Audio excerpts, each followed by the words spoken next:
अस्सलाम वालेकुम नाज़रीन, मैं हूं सीमा हाशमी और आप देख रहे हैं प्रोग्राम न्यूज़ नाइट। नाज़रीन, इस वक्त मैं रावी अर्बन डेवलपमेंट अथॉरिटी के हेड ऑफिस में मौजूद हूँ।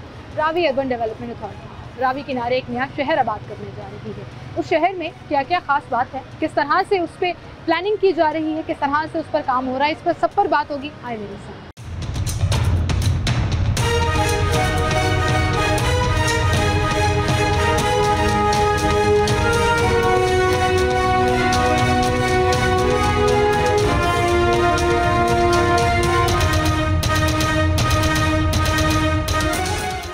इस वक्त हम executive director in engineering brigadier Waheed साहब के कमरे में मौजूद हैं और उनसे हम बात करेंगे कि रूडा असल में जिस तरह से नया शहर आबाद करने जा रहा है और रावी अर्बन डेवलपमेंट अथॉरिटी, जब भी हम उनके साथ कोई शो करते हैं और आप लोगों को दिखाते हैं तो बहुत से सवालात हमारे तक ये पहुँचते हैं कि बहुत टेक्निकली वेल रिसर्च प्रोजेक्ट्स चल रहे हैं, लेकिन एक आम आदमी को समझ नहीं आ रहा कि असल में हो क्या रहा है, किस तरह से नया शहर आबाद हो रहा है, क्या पुराना लाहौर अबैंडन तो नहीं हो जाएगा, क्या इनकी आपस में कनेक्टिविटी रहेगी और नया शहर आबाद होने से, एक प्लान्ड सिटी बनने से पुराने शहर को क्या फ़ायदा होगा। इन सारे सवालों के जवाब हम लेंगे और अगले 2 से ढाई सालों में रूडा का प्लान क्या है, किस तरह से इस पर काम हो रहा है, इस पर बात होगी। अस्सलाम वालेकुम ब्रिगेडियर साहब। सर क्या हाल है जी आपके? सर ये वो सारे सवाल हैं जो हमें फीडबैक में मिलते हैं जब शो ऑन एयर होता है, लोग पूछना चाहते हैं, लोग एक्साइटेड भी बड़ा होते हैं कि किस तरह से आप लोग अपनी टाइमलाइन मीट करते हुए प्रोजेक्ट्स कंप्लीट कर रहे हैं।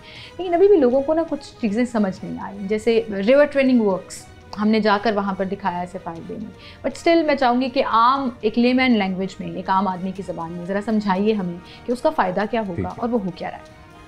जैसा कि आपको हमारे नाम से, अथॉरिटी के नाम से है कि रावी अर्बन डेवलपमेंट अथॉरिटी, हमारी अथॉरिटी का असल मकसद ये है कि एक नया शहर दरिया रावी के दोनों तरफ में आबाद करना इसका एक मकसद है। इरिगेशन एक्ट के तहत आप जो फ्लड प्लेन्स एरिया जो होते हैं, रिवर के जो दाएं बाएं का एरिया होता है, उसमें आप कोई डेवलपमेंट नहीं कर सकते अनलेस कि आप उसको इतना सेव करें कि वो अर्बनाइजेशन के लिए सेफ्टी वाइज सेफ डिक्लेयर हो जाए। इस काम के लिए हमने रूडा ने सबसे पहले रिवर ट्रेनिंग वर्क्स यानी कि रावी जो है इसके दोनों तरफ में रिवर ट्रेनिंग वर्क्स प्लान किए हैं और ये इन रिवर ट्रेनिंग वर्क्स को डिज़ाइन करने में हमने जो पैरामीटर्स रखे वो 1000 का रिटर्न पीरियड के जो फ्लड्स हैं उस पे हमने इसको कैलकुलेट किया और हमने हिस्ट्री के पुराने रिकॉर्ड भी देखे और 88 में जो फ्लड आया या 50s में जो फ्लड आए उनके मैग्नीट्यूड को देखा, फिर उनको मॉडल पे रन किया और स्टडी किया और 1000 का रिटर्न पीरियड का जो फ्लड के क्वांटम था वो 5,86,000 क्यूसेक बनता है, जो मैक्सिमम हो सकता है। उस पे हमने अपने रिवर ट्रेनिंग वर्क्स जो है ना नेस्पा को कह के अपने रिवर ट्रेनिंग वर्क्स उस पर डिज़ाइन कराए हैं और ये रिवर ट्रेनिंग वर्क्स जो हम कर रहे हैं और करने जा रहे हैं ये इतने बड़े मैग्नीट्यूड ऑफ फ्लड को हैंडल करने के लिए सेफ भी होंगे और इंशाल्लाह फ्लड जो है वो रिवर से बाहर नहीं निकलेगा। और उसके अतराफ में अगर अर्बनाइजेशन होती है, सिटी डेवलप होता है तो वो सिक्योर एंड सेफ होगा। जी वो सेफ होगा। जब हमारे ये रिवर ट्रेनिंग वर्क्स 100% कंप्लीट हो जाएंगे तो जितना भी इलाका दरिया रावी के दोनों अतराफ में है ये सेफ होगा और इसको फिर हम अर्बनाइजेशन भी कर सकते हैं, इस पर मास्टर प्लानिंग भी कर सकते हैं। तो इसके लिए रूडा ने अपने रिवर ट्रेनिंग वर्क्स का आगाज़ 2 साल पहले से किया हुआ है और काम कर रहे हैं। आपने पहले साइट पे भी जाके देखा है। जी। जो फर्स्ट 9.6 किलोमीटर है उधर हम अर्दन रिवर ट्रेनिंग वर्क्स कर रहे हैं, यानी मिट्टी के पुश्ते बना रहे हैं दोनों तरफ में और सिर्फ ये पुश्ते ही नहीं हैं, इन पुश्तों को हम इस तरह डेवलप कर रहे हैं कि इनके ऊपर रिक्रिएशनल एक्टिविटीज़ भी को प्लान की जा सकें, इनके ऊपर पार्क बनाए जा सकें, जॉगिंग ट्रैक बनाए सकें, साइकिलिंग ट्रैक हो सकें और आवाम की तफरीह के लिए छोटी मोटी बोटिंग का अरेंजमेंट भी इसमें होगा। उसके लिए हम जेटीज़ वगैरह भी प्लान कर रहे हैं।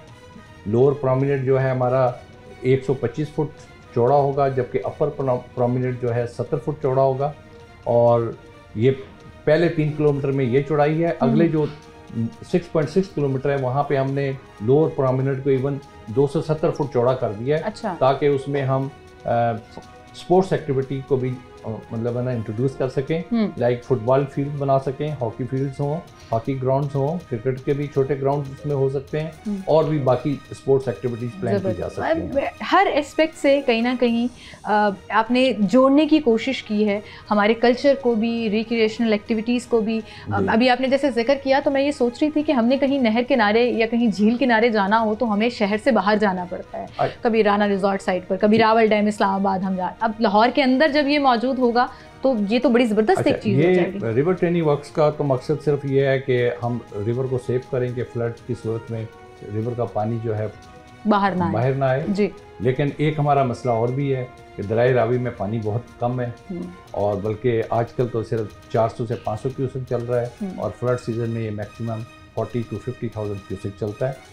तो इसके लिए भी हमने ये प्लान किया हुआ है कि इस पानी को जो बरसात के मौसम में आएगा इसको हम डैम बनाकर इस पानी को रोकें और इसको अपनी मर्जी के मुताबिक रेगुलेट करें, और डैम के अपस्ट्रीम जो है वो हम एक लेक बनाएं, और इस लेक को ताज़ा रखने के लिए हमें तकरीबन 1000 क्यूसेक ताज़ा पानी की ज़रूरत होगी, जो कि हम इरिगेशन डिपार्टमेंट ने हमसे कमिट किया है कि वो पानी हमें देंगे।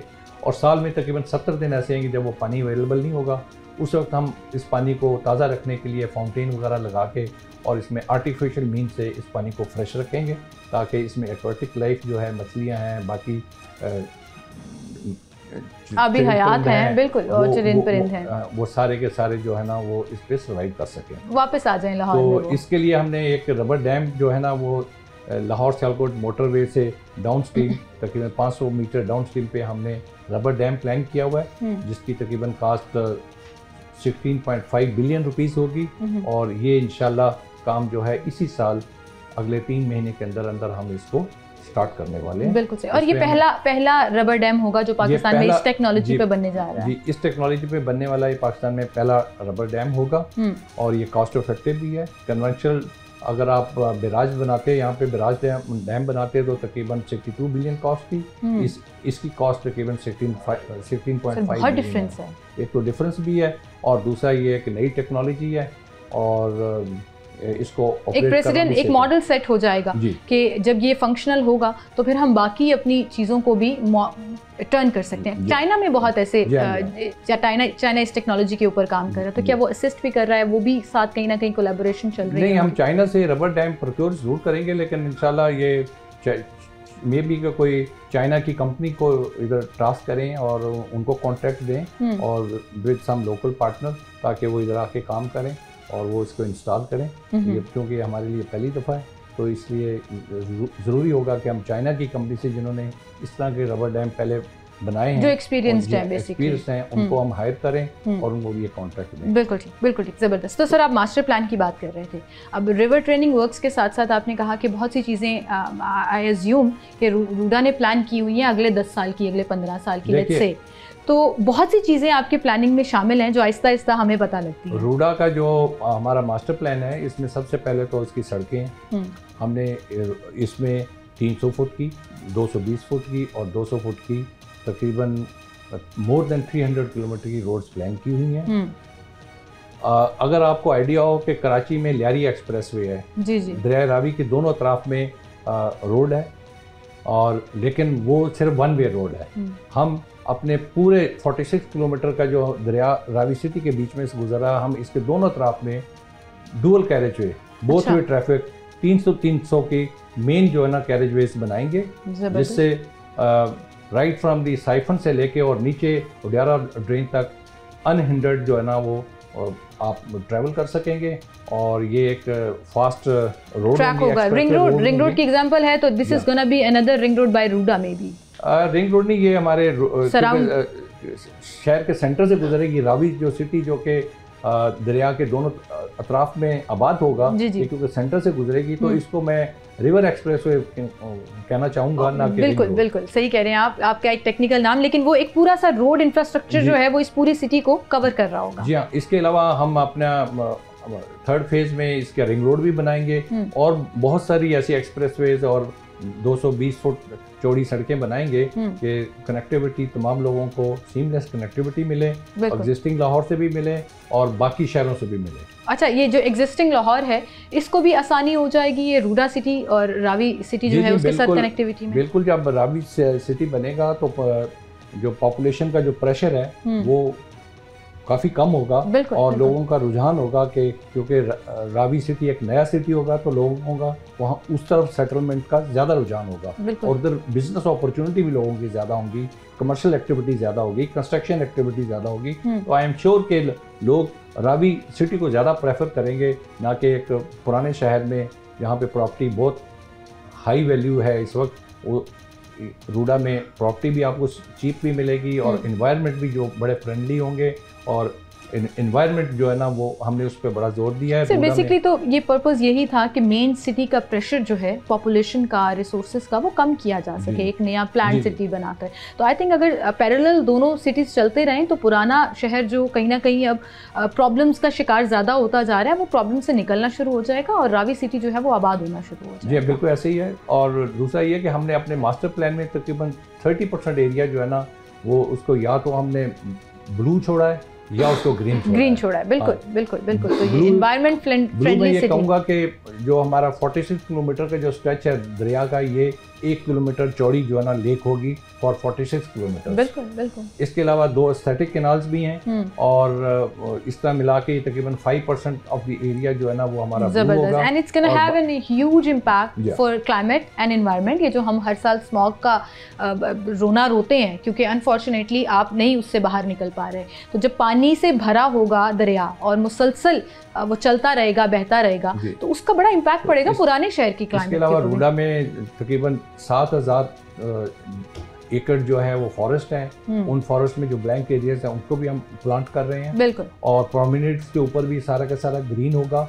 इसके अलावा कम्युनिटी पार्क्स होंगे, मेन पार्क्स होंगे और हर हाउसिंग जो भी जिसको भी हम अप्रूवल देंगे हम इंश्योर करेंगे कि वो भी अपने उसमें ग्रीनरी को ज़्यादा तरजीह दें और ज़्यादा से ज़्यादा एरिया छोड़ें, अदरवाइज हम उस तरह हाउसिंग अप्रूव नहीं कर सकेंगे। बहुत शुक्रिया सर आपका, लेकिन आप हमारे साथ ही मौजूद रहिएगा क्योंकि जब आप इंफ्रास्ट्रक्चर की बात कर रहे थे और रोड स्ट्रक्चर की बात कर रहे थे तो वो हम बात तो कर रहे थे, लेकिन मैं चाहूँगी कि आपको उसकी एग्जांपल भी दिखाएं कि किस तरह से ये एग्जिस्टिंग लाहौर के रोड्स के अराउंड एक नया नेटवर्क रोड्स का आएगा और किस तरह से ये कनेक्ट कर सकेगा वो साइफन का एरिया हो जहाँ पर रिवर ट्रेनिंग वर्क चल रहा है, जहाँ पर अभी सर बात कर रहे थे कि इन फ्यूचर ना सिर्फ वहाँ रावी आबाद होने जा रहा है बल्कि हमारे आने जाने के लिए बहुत से पॉइंट्स होंगे। एंड आई एम श्योर मैं फ्यूचर को देख भी रही हूँ कि हम पिकनिक करने के लिए शहर से बाहर जाने के बजाय ना यहीं पर इसको एंजॉय करेंगे। तो वो कैसे होगा वो आपको हम दिखाते हैं। एक छोटी सी ब्रेक लेते हैं, दोबारा हाजिर होंगे।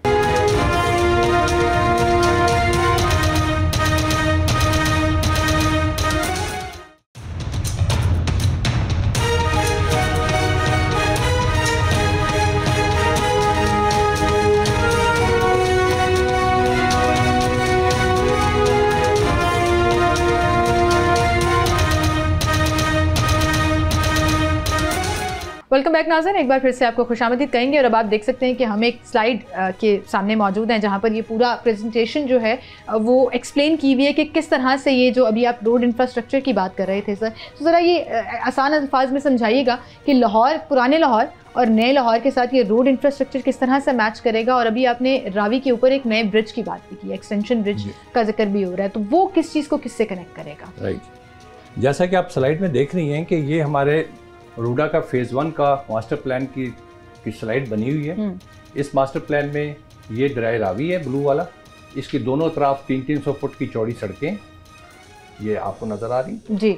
ये लाहौर की रिंग रोड है, ये लाहौर सियालकोट मोटरवे और ये काला शाह काकू को लिंक लग रहा है इसका। जी जी। ये कालाख्ताई रोड चल रही है।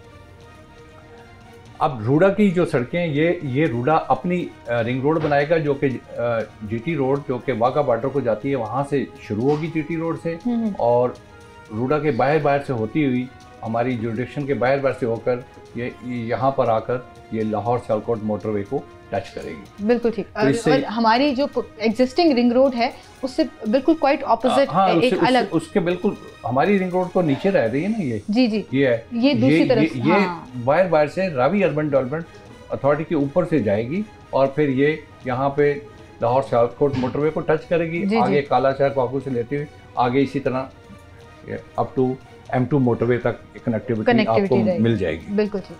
बाकी ये हमारी बीच की सड़कें हैं, जैसे कि आप देख रही हैं मुख्तलिफ सड़कें हैं ये, और जो पूरा रेड कलर है ये रूडा के रोड इंफ्रास्ट्रक्चर को दिखा रहा है। रूडा की नई सड़कें होंगी जो रूडा खुद बनाने जा रहा है, रेड वाली। इस वक्त सबसे पहले एज ए प्रायोरिटी हमने ये एक रावी एक्सप्रेसवे रोड प्लान की है जिसकी टोटल लंबाई तकरीबन 11 किलोमीटर है। इसका फर्स्ट पार्ट जो है दरिया रावी तक 10.6 किलोमीटर है, इसके बाद ये 6.6 किलोमीटर है और ये हमारी रिंग रोड को जाके टच करेगी। बिल्कुल ठीक। इस रोड की खास बात यह है कि इसको हमने रिंग रोड से भी कनेक्टिविटी दी है और यहाँ पे हमने एक ट्रम्पेट जो है ना रोड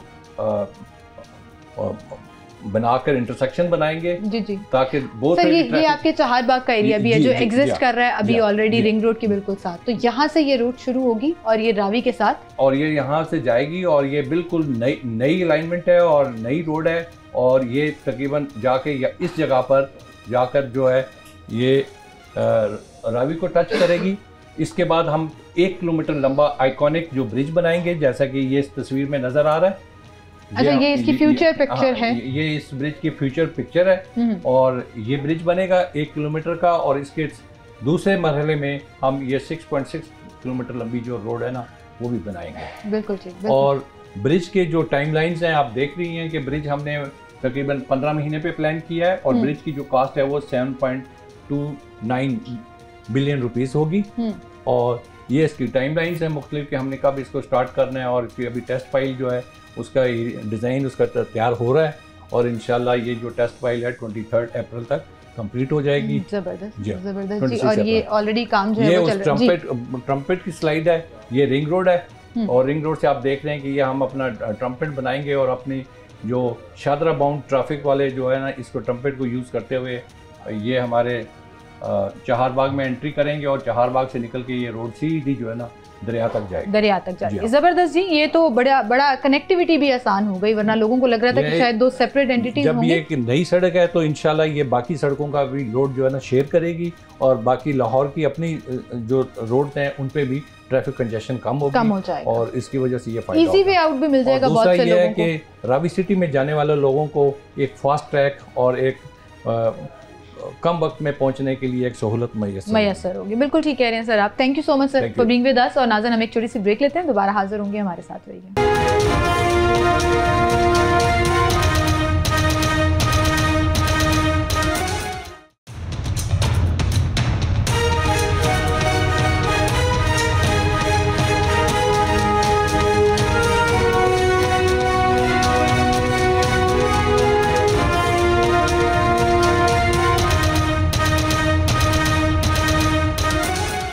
वेलकम बैक नाज़रीन, एक बार फिर से हम आपको खुशामदीद कहेंगे और इस वक्त मैं head of department environment RUDA के दफ्तर में मौजूद हूँ और मैडम हमारे साथ है, मैडम नादिया ताहिर, जो हमें बताएंगी कि कुछ कन्फ्यूजन सी हो गई उस गुफ्तगू में। कन्फ्यूजन इसलिए मैं कह रही हूँ कि हमें आदत नहीं है इस तरह से प्लान्ड चीज़ें देखने की, इस तरह से वेल रिसर्च प्रोजेक्ट्स को डिस्कस करने की और सुनने की। लेकिन एक चीज़ मुझे बड़ी इंटरेस्टिंग लगी जो रूडा ने शुरू से लेकर अब तक ना सिर्फ उस पर काम किया है बल्कि इन फ्यूचर जो उनकी प्लानिंग है, पूरा एक उनका जो टाइम टेबल है उसके अंदर भी ये 30% ऑलमोस्ट 30% ग्रीन या ब्लू रखने की जो बात है, इसका क्या इम्पैक्ट होगा और इसका असल में मकसद क्या, इस पर हम बात करेंगे। अस्सलाम वालेकुम मैडम, कैसी हैं आप जी?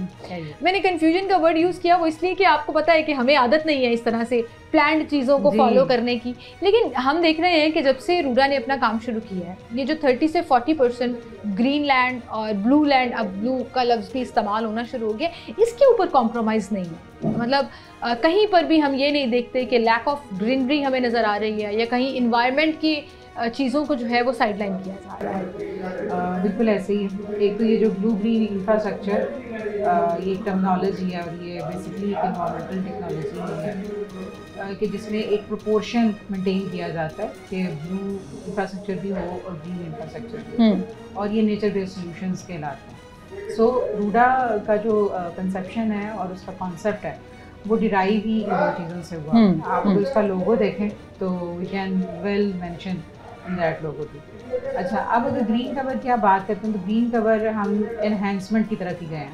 पहले अगर वो 15 या 17% था, फिर वो 22% होगा, और अभी उसको मज़ीद इन्हेंस करेंगे और तकरीबन हम उसको दैट विल लीड टू 35%। सो उसमें जो ग्रीन कवर है जिसमें हमें फॉरेस्ट हमें मिले, जो हमारी जुरिसडिक्शन में आए, और उसमें फॉरेस्ट डिपार्टमेंट ने कुछ पौधे उसमें लगाए हुए थे, कुछ चीज़ें शामिल थी, और जब वो हमारे पास आया तो हमने उसमें फिर एनहांसमेंट शुरू की।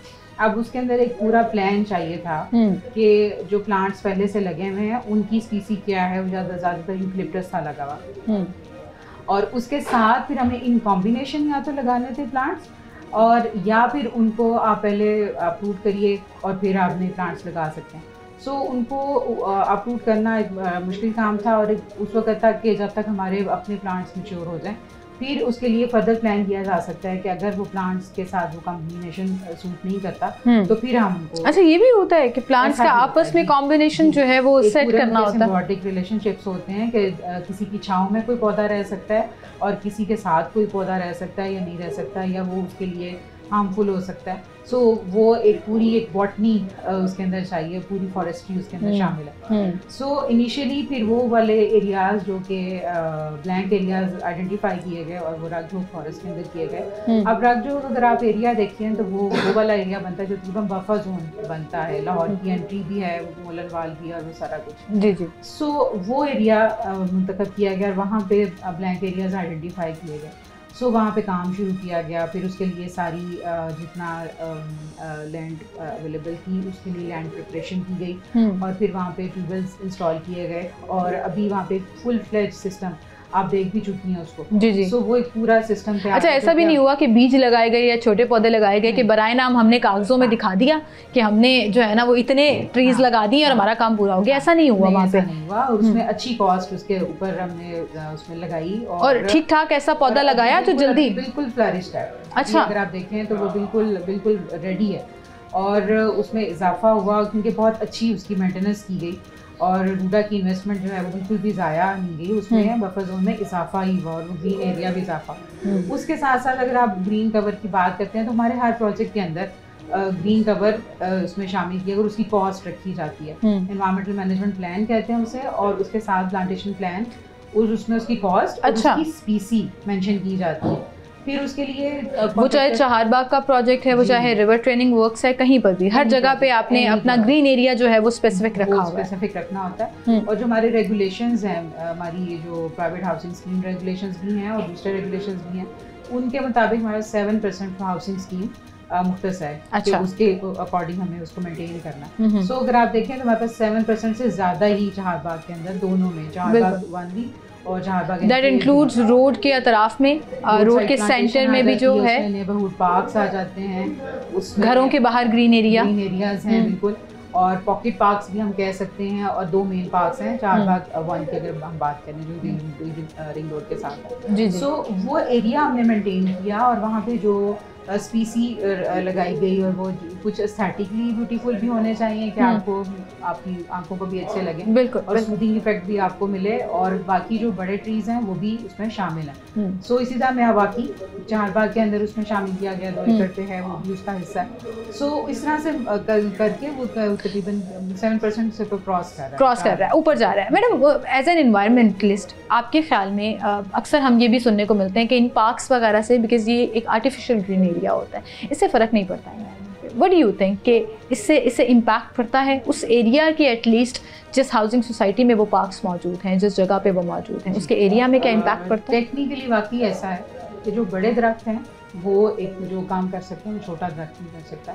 इसीलिए जो बफर जोन्स बनाए जाते हैं, जिस तरह से रूडा अभी जिस तरह से भी बना ही था, तो पहला प्रोजेक्ट जो लॉन्च किया गया वो रागजोग की था। बिल्कुल, इसीलिए वो किया गया कि उसके गिर्द जो भी ये बाउंड्री हमारी बन रही है, जो जुरिसडिक्शन हमारी बन रही है, उसको बफर जोन दिया जाए, और उसके गिर्द जितने भी फॉरेस्ट हमारे पास आए उनको फेज वाइज वहाँ पे प्लांटेशन की जाए। सो मगर ये है कि जो क्योंकि हाउसिंग सोसाइटीज़ के अंदर और कुछ लोग भी होते हैं जो कि नेचर लविंग होते हैं, बिल्कुल होते हैं, वो अपने घरों में भी लगाना पसंद करते हैं, और वो कुछ एरियाज़ जिस तरह से जो भी प्लांटेशन ड्राइव जिस तरह से रूडा ने भी की, पिछले साल भी की, इस साल भी प्लान्ड है। सो वहाँ पे प्राइवेट सेक्टर से भी लोग आते हैं और प्लांटेशन के लिए हमारे साथ हिस्सा लेते हैं। सो वो लोग भी बहुत ज़्यादा अपना अमल दखल करते हैं इसके अंदर कि इसकी रेंजिंग में इजाफा हो सके और बड़े दरख्त जो हैं वो लगाए जा सकते हैं, और लोगों ने अपने घरों में भी लगाए हुए होते हैं। और हमारे रेगुलेशंस के अंदर भी है कि एक बड़ा दरख्त जो कि एरिया के हिसाब से, जिस तरह से 5 मरले का घर है तो उसमें एक बड़ा दरख्त तो लाजमी उसने लगाना है। अच्छा, ये आपने रेगुलेशन में ये बड़ी ज़बरदस्त चीज़ है उसमें कि हर कोई अपना हिस्सा जो है वो उसमें डाले। तो आपकी बात को ये सफेद करेगा कि बड़ा दरख्त है वो अपना काम कर रहा है, काम करता है, और बाकी ये जो ग्रास है और बाकी चीज़ें ये भी ज़रूरी है क्योंकि ये पूरा हैबिटेट डेवलप, एक इन्वायरमेंट डेवलप, बिल्कुल एक इन्वायरमेंट डेवलप करते हैं, और वो हैबिटेट और इकोसिस्टम अपना वो डेवलप करती है ग्रास, और उसके साथ जितने भी प्लांट्स अंदर वो शामिल होते हैं। और एक बड़ा दरख्त जो है वो एक उसका और इकोलॉजिकल इंटरवेंशन है ह्यूमन लाइफ के साथ। सो ये इस तरह से एक दूसरे के साथ पैरेलल चल रहा होता है। बिल्कुल सही मैडम, यहीं से गुफ्तगू का सिलसिला आगे बढ़ाएंगे क्योंकि हम लाहौरियों का ना घूमने फिरने का बड़ा शौक है। तो मैं चाह रही हूँ कि हम उस एस्पेक्ट में भी बात करें कि जब इन फ्यूचर ये रिवर ट्रेनिंग वर्क्स कंप्लीट हो जाएंगे और अर्बनाइजेशन की तरफ प्रोजेक्ट जाना शुरू होगा, जिसमें रावी किनारे जो रावी अब आबाद होने जा रहा है, और जब आबाद हो जाएगा, आबाद होने से मुराद रावी में मुसलसल पानी आ जाएगा और बाकायदा दरिया लगेगा वो, तो उसके अतराफ़ में किस तरह से प्लान किया गया है, एनवायरनमेंट फ्रेंडली भी, चूँकि आबी हयात भी वहाँ पर दोबारा वापस आ जाएंगी, चरिंद परिंद भी वापस आ जाएंगे, और हम लाहौरी भी जो है ना दरिया किनारे बैठ कर कभी कोई मछली खा लेंगे या कोई रिक्रिएशनल स्पॉट बना लेंगे। तो उसके लिए क्या प्लानिंग है, इस पर भी बात होगी। एक छोटी सी ब्रेक लेते हैं, दोबारा हाजिर होंगे।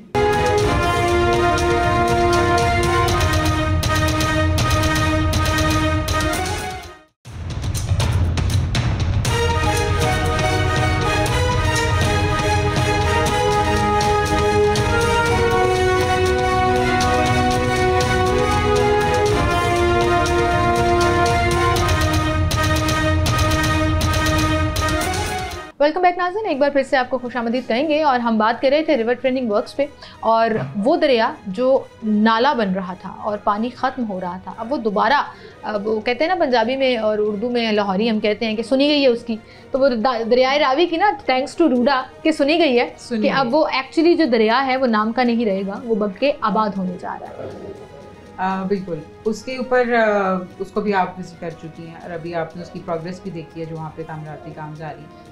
वहाँ पे अपर एंड लोअर प्रोमिनेट्स डेवलप हो रहे हैं जो कि अगेन ग्रीन कवर को इन्हांस करेंगे।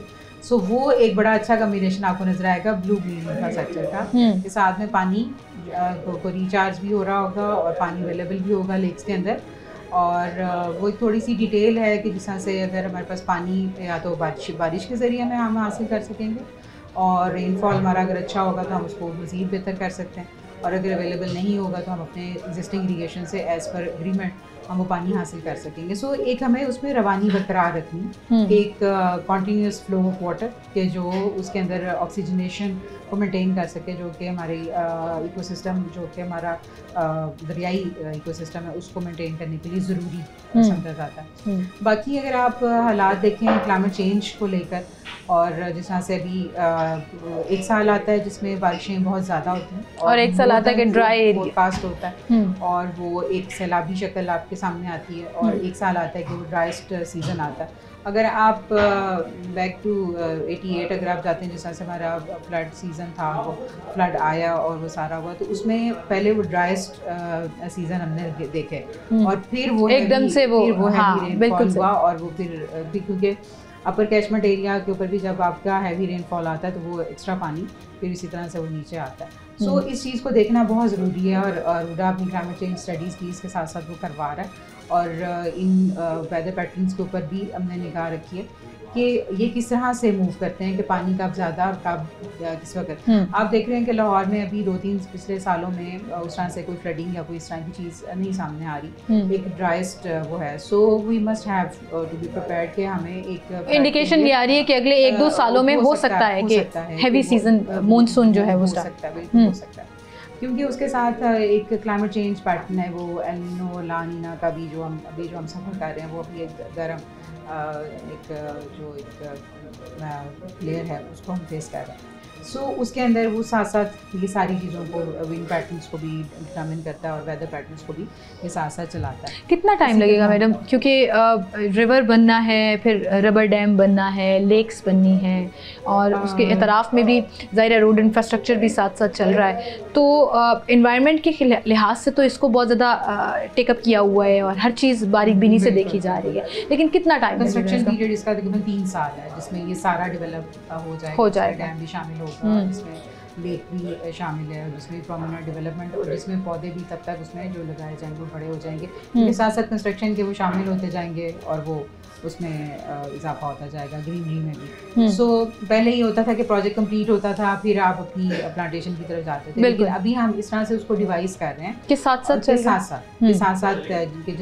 कुछ उस तरह से उसको रास्ता दे रहे हैं और मशीनरी के लिए रास्ता बना रहे हैं कि ताकि हमारी जो प्लांटेशन एरिया है वो ख़राब ना हो, और साथ में कॉन्ट्रैक्टर को भी इसमें हम एजुकेट करेंगे कि उनकी जो मशीनरी है वो उसको ख़राब ना करे और जिस तरह से हमारी उसकी मेंटेनेंस, रूटीन मेंटेनेंस है वो भी चलती रहे। सो ये सारी चीज़ें एक ब्लू ग्रीन इंफ्रास्ट्रक्चर जैसा आपने कहा, सो उसको हम लेके उसी तरह से चलेंगे। बट अनफॉर्चुनेटली अभी जो क्लाइमेट चेंज हम साथ साथ देख रहे हैं, जिस तरह से तरबेला इस वक्त डेड लेवल पर है, मंगला इस वक्त डेड लेवल पर है, और जितना हमें पानी अवेलेबल दरियासीन से था या हमारा रिवर रावी को डैम बन गए, दरियासीन भी इस वक्त अपनी कैपेसिटी से 50% बिलो अभी वो फ्लो में। सो इस वजह से भी ये चीज़ें हमें बहुत ज़्यादा फोकस करना है कि जो हमारा डिज़ाइन है वो उन चीज़ों को सपोर्ट करे, और इन तमाम जो मौसमियाती तब्दीली की वजह से ये चीज़ें हैं। एक और अच्छी खुशाइन बात की तरफ चलते हैं कि जो फ्लेमिंगोज हमारे पास माइग्रेटरी बर्ड्स आते हैं वो इस साल देखे गए हैं, जो कि पिछले सालों की निस्बत बहुत कम हो चुके थे, कम हो गए। सो उसमें दूसरे डिपार्टमेंट्स का भी रोल आ जाता है, और कुछ हमारी जो आबी गुज़रगाहें हैं वो क्योंकि हम उनको ऑक्यूपाई भी कर लेते हैं या हम इंक्रोच भी करते हैं और फिर बहुत ज़्यादा हंटिंग हो जाती है। सो आपके प्रोग्राम के तवज्जुह से मैं ये भी ऐड करूँगी कि लोगों ने जो इवन जो कम्युनिटी है उन्होंने बहुत ज़्यादा रोल इसमें प्ले किया कि वो उनके अंदर एक अवेयरनेस आई है कि उनका आना कितना ज़रूरी है और वो जो बर्ड्स हैं वो बहुत सारी चीज़ों को इंडिकेट करते हैं। दिस इज़ वेरी अनफॉर्चुनेट, और जब रूडा ये मेंशन करती है तो मुझे लगता है कि एक ऐसी चीज़ जो शायद बहुत ज़्यादा निगलेक्टेड थी उसके ऊपर भी रूडा ने फोकस रखा हुआ है। चिड़ियाँ यहाँ से चली गई, परिंदे यहाँ से गायब हो गए, आपने फ्लेमिंगोज का जिक्र किया, आबी हयात यहाँ से ख़त्म हो रही थी, अब वो सारी चीज़ें बैक टू रिवाइवल और वापस जा रही हैं, तो I am sure it's gonna have an huge impact not just for a new city, बल्कि हम जो पुराने लाहौरी और पुराने लाहौर में एग्जिस्ट करते हैं उनके लिए भी। बहरहाल बहुत शुक्रिया मैडम, आप हमारे साथ मौजूद थी। इसी के साथ नाज़रीन आपसे इजाज़त लूँगी, अपना ख्याल रखिएगा, अल्लाह हाफ़िज़।